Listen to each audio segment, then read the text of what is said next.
Donald Trump is portraying himself as a religious savior. He says Election Day will be Christian Visibility Day.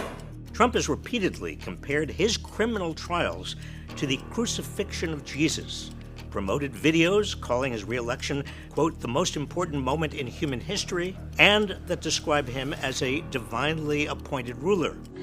A shepherd to mankind who won't ever leave nor forsake them. So God made Trump.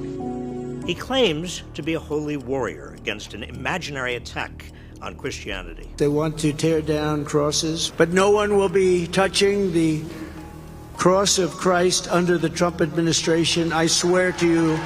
He's even selling his own version of the Bible. We must make America pray again. Trump is playing to a rising white Christian nationalist movement within the Republican Party.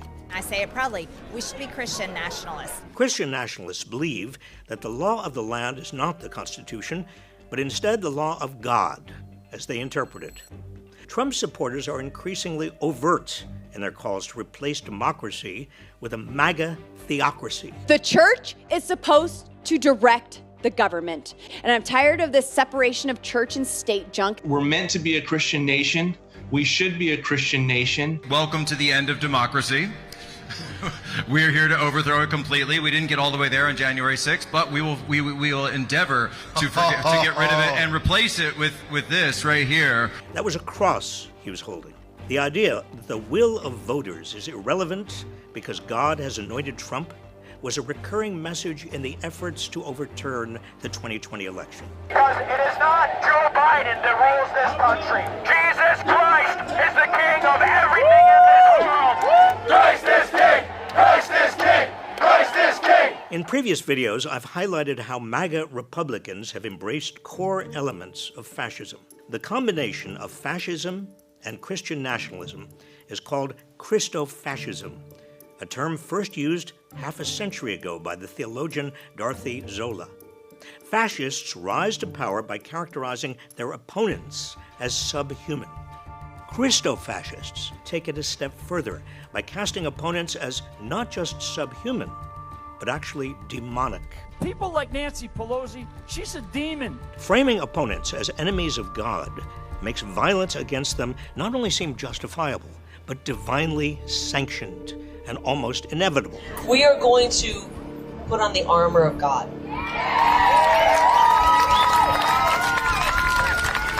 And maybe strap on a Glock on the side of us just in case.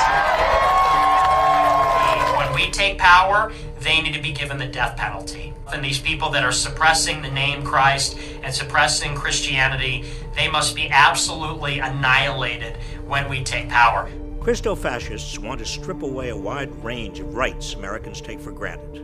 Former Trump staffers involved in developing plans for a second Trump term have called for imposing biblical tests on immigration, overturning marriage equality, and restricting contraception. And MAGA-aligned judges are already setting their dogma ahead of the Constitution.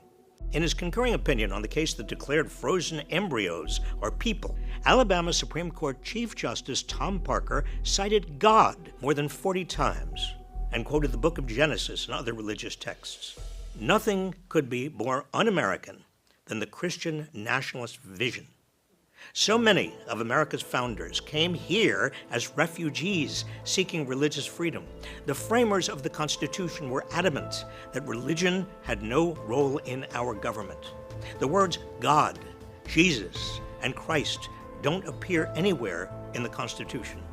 And the very first words of the Bill of Rights are a promise that, quote, Congress shall make no law respecting an establishment of religion or prohibiting the free exercise thereof.